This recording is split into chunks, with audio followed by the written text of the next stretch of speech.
Yo, what's going on? Yesterday we have embarrassing mistakes I've made in the UK as an American. I don't know what she's gonna get into in this video, but I usually love watching her videos. She's funny. She's usually know what she's talking about. So let's get straight to it. Come on. That I have made, again with a group of American friends, not realizing when we first moved here, waiting and waiting and waiting and waiting, being like, oh my god, the service is so slow here. I know, stupid Americans, seriously. Hey guys, welcome back to the Girl Gone London channel. If you're new here, my name is Kaylin. I'm an American. I've lived in the UK for almost 10 years, and today I am letting you laugh at my embarrassing moments in the UK. Okay. Ooh. It's so cold over here, man. And I'm in Florida, right? It's only about, I say 50 right now, but I'm so cold, man. Okay, so I'm someone who strongly believes in laughing at yourself. I like to think I don't take myself too seriously, and also you can't when you live in a foreign country, because there are always going to be mistakes that you make and faux pas and just stupid things you do that you have to just laugh at, because otherwise you would spend a lot of time adjusting here, being very, very uncomfortable. I feel like no matter where you move to, whether it was a Brit who moves to the US or an American who moves to the UK or someone who moves to any country in the world, there's always going to be some sort of cultural mistake that you make. I do not care all the people who comment things like, you should have done your research before you moved to the UK, because then you would have known every single thing about it and nothing would be new and you wouldn't make any mistakes. It's not realistic. There's a lot that goes into moving to a new country, from visas to figuring out like housing and how that works, to basic language differences even in the UK versus the US. There's just a lot to unpack. So making mistakes and figuring things out because you looked stupid and did the wrong thing is just part of what we sign up for. Now, if you like watching videos about life in the UK as an American, definitely make sure to hit subscribe. I feel like I say this kind of in a lot of videos now, and it means nothing, but basically it really helps me out. It helps you be notified that videos are available, and who wouldn't want to spend your time watching me in my room talk about the UK versus the US. Also, bonus points if you're a British person watching this and are interested in life in the US. My visa is supposed to come back very soon, which means that I will be on my way to the US in not that long, and I promise I will show you the grocery store aisles, I'll show you the drive-through ATMs, I'll show you all the weird and wonderful things that happen in America, so make sure to hit subscribe for that content later on. Okay, let's get on to the list. So I made a list of the embarrassing moments / mistakes I've made in the UK as basically an ignorant American who wasn't aware of the culture. So let's begin. Number 1, waiting to be served at a pub. They have like an Irish pub, they call it, or whatever, but we are more familiar with what happens in a restaurant where a waiter or waitress comes over to serve you and you sit down. The idea in a pub that looks to us like a restaurant, a lot of them, but the fact that you need to go up and make your own order is often lost on us, particularly when I first moved here about 10 years ago. I have definitely been in that group of American students. Again, I was like 19, so let me off the hook a little bit, but we were waiting at a pub for someone to come and take our orders. Spoiler alert, that's not how it happens. Absolutely not how it happens. You need to, in a pub, go up with your order and tell them your table number if there is a table number. Otherwise, they're kind of just like clock where you are and bring your food to you. But if you sit there waiting, nothing will happen. Yeah, I mean, I would have done the same thing because honestly, I didn't know that. I didn't know you had to go up. I don't know you had to go up and actually do put your order in like that. Because here in the US, the way we do it, if you go into a restaurant, you just sit down. The waiter come to you, what you like to drink and stuff like that. You know, they take care of you like that. But I wouldn't know that I have to go up, put your order in and stuff like that. I wouldn't know. Or as what happened to us, I believe, after a long period of time, I think someone realized that we were Americans and had no idea what was going on and did actually come over to tell us what to do.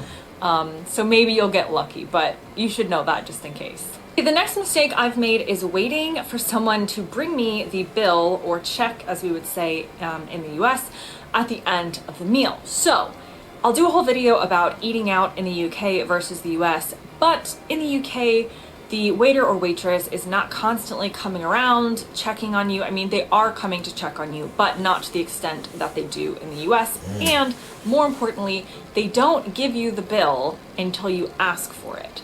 In the US, they practically bring it with your food half the times, and this is just our culture in the States. That's how we're used to it working, and you know that you pay when you're finished, but in the UK, they are not going to bring your bill or your check until you ask and are ready for it.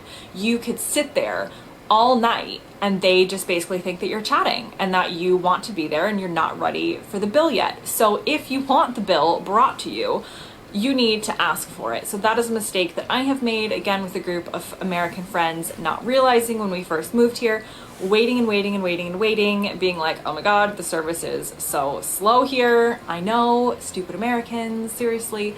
Completely missing the idea that service is very different in the UK and that you do need to ask to basically finish your meal and pay the bill, and they're not rushing you out the door like they often do in the US. That's a good point, though. I mean, even for me, I would not think to do that. Like, I would just be sitting there, and when I see they're not coming, I would just go ask somebody like, we ready to go, we waiting on the check, can somebody bring it to us? But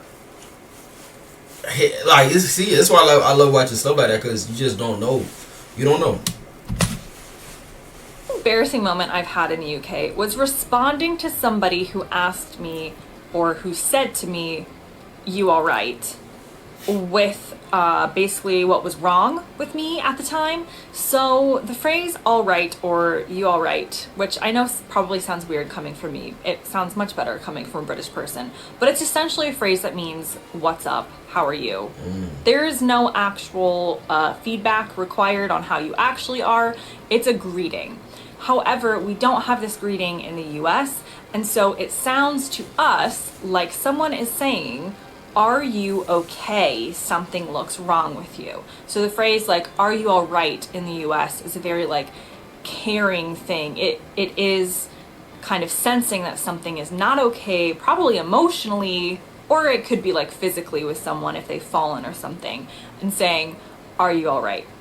Does not mean the same thing here. So I was feeling, I think probably like homesick, or maybe it was the winter and I wasn't happy about it, and I was feeling, I'm pretty sure I shared my actual feelings with some poor person who asked me if I was all right, and that's not the answer they expected. So definitely make sure that if you do move here from somewhere else, you get familiar that the phrase "all right" as a question, or "you all right," basically just means "what's up?" Please respond in a non-committal, non-emotional way. Got you. Oh, hello there. I can't believe I just did that.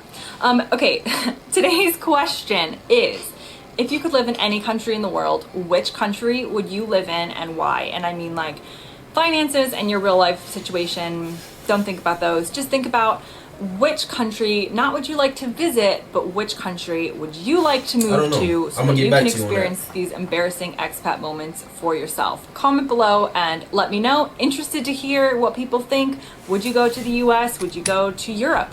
I don't know. You have to be somewhere where it's not cold, right? Somewhere where it's not cold. Somewhere where the food is amazing. Somewhere where they have nice scenery, a lot of greenery, all of that. I don't know. I can't think of just one place, but yeah, if he has all these things, I wouldn't mind. Yeah. Would you go to South Korea? Where in the world would you like to try and live? Okay, back to my embarrassing moments. Okay, the next embarrassing mistake I've made in the UK is missing my stop because I didn't realize that I had to press the button on a train to open the door.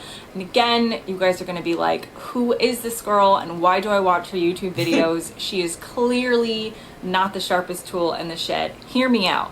In London, you don't have to press the button on the tube for the doors to open. In fact, you look a little bit stupid. The buttons will like press in, but it doesn't change anything.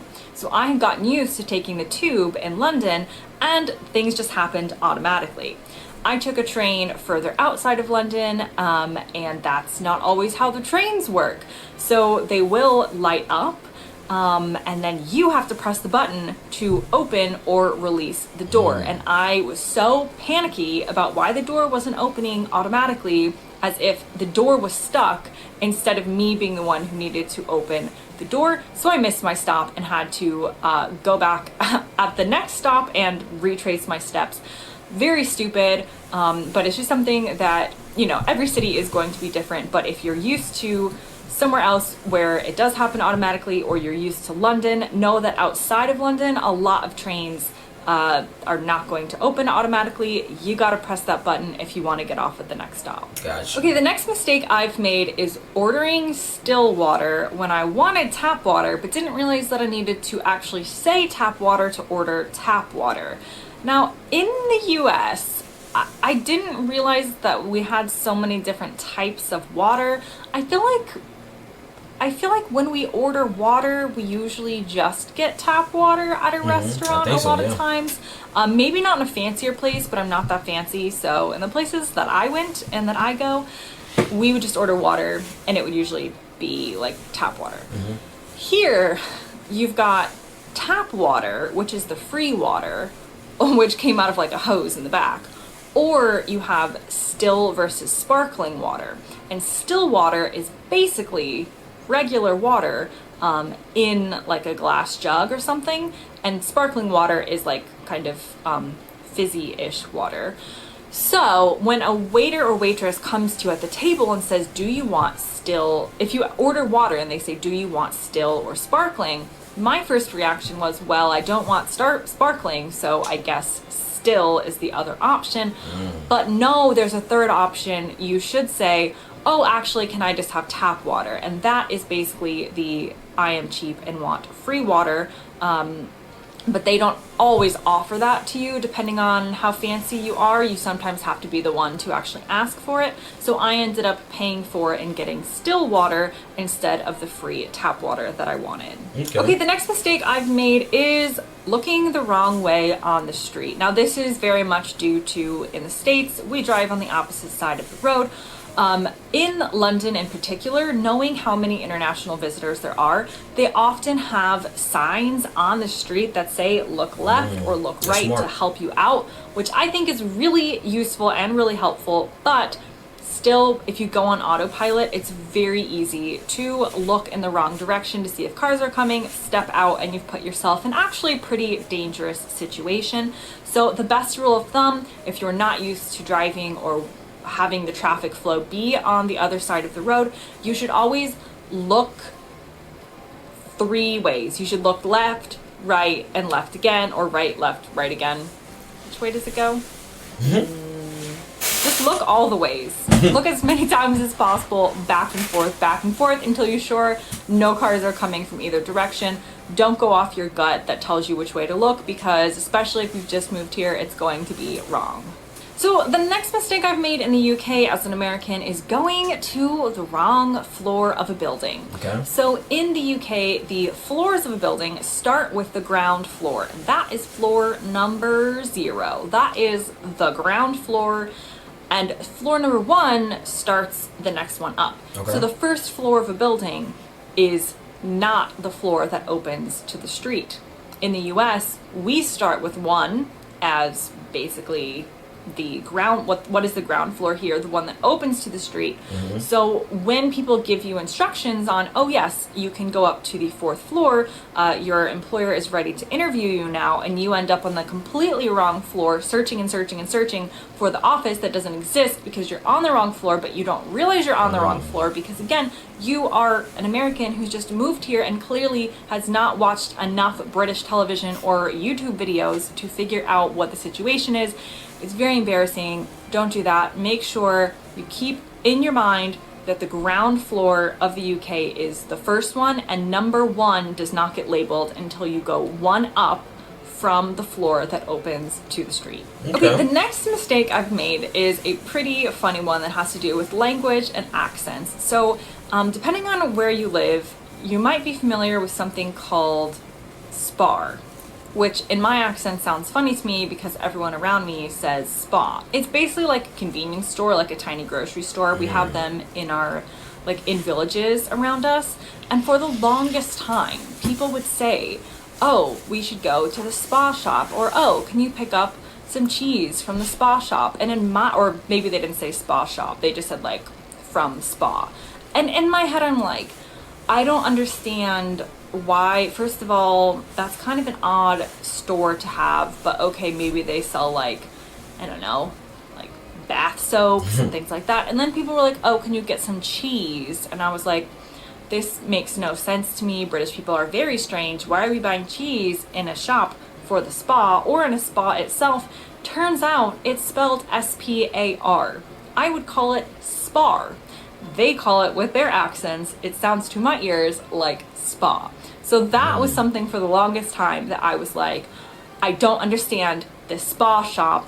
And they basically just meant this Spar little convenience store. Finally it clicked, but it was one of those pretty funny moments of me realizing, based on accents, that I was hearing something completely different than to what they were trying to say. And the last mistake that I've made in the UK is not understanding British humor, particularly British humor when they insult you and then it's supposed to be a joke, but you take it as an insult because it sounds like they said something really mean about you, and that's not what they meant.